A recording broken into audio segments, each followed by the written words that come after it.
Welcome to second part of ISO 27001:2022 Advanced Level course. We are going to deep dive into ISO IEC 27001:2022, understanding the standard in detail. Looking to implement or manage an ISO 27001:2022 compliance security system. In our previous discussion, we introduced the standard and its significance in cybersecurity compliance and risk management. Now we will delve deeper into its core structure, a risk assessment framework, and controls in detail. If you're an information technology professional, security officer, or business owner, looking to implement, manage, or enhance an ISMS, this session is for you. Course objective. This course offers advanced training and follows our ISO 27001:2022 Beginner's Guide, aimed at providing a detailed analysis of the standard. We will discuss ISMS scope risk management, Annex SL, Annexa controls, and real-world applications. What makes ISO 27001:2022 distinct? ISO IEC 27001:2022 is not just another security guideline.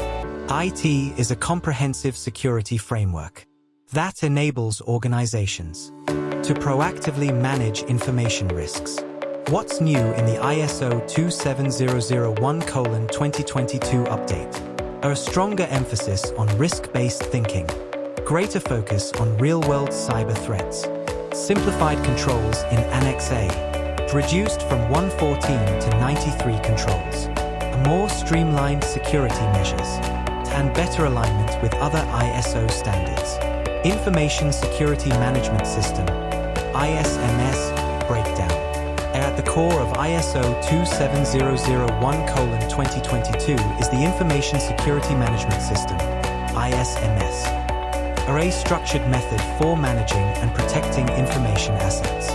Core components of an ISMS include security policies and governance, formalizing security procedures, risk assessment and treatment, identifying, analyzing, and mitigating threats, security controls implementation, protecting assets with technical, physical, and procedural measures, compliance and auditing, ensuring adherence to legal and regulatory requirements, continuous improvement, adapting security practices as risks evolve.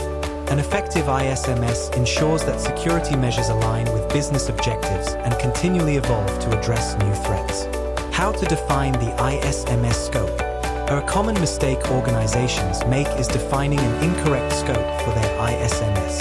The scope determines which assets, processes, and locations fall under ISO 27001:2022 compliance. Steps to define ISMS scope. 1.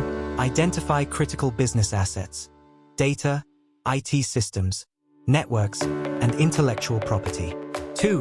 Determine organizational boundaries, which departments, teams, or third parties are included. 3. Consider legal, contractual, and regulatory obligations, GDPR, PCI DSS, HIPAA compliance, align with business objectives. 4. Ensure security supports overall company goals.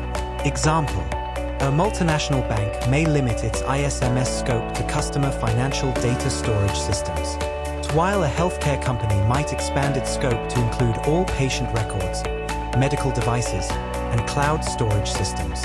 Risk management and threat assessment. A risk-based approach is central to ISO 27001:2022. Organizations must identify, assess, and mitigate risks before they become security incidents. Steps in ISO 27001:2022 risk management. To identify threats and vulnerabilities, cyber attacks, internal threats, compliance risks, assess impact and likelihood, classify risks as low, medium, or high. Choose a risk treatment option. Accept, transfer, mitigate, or avoid risk. Monitor and improve security controls to ensure measures remain effective. Business example. An e-commerce platform facing payment fraud risks may implement multi-factor authentication (MFA) and AI-driven fraud detection to reduce incidents.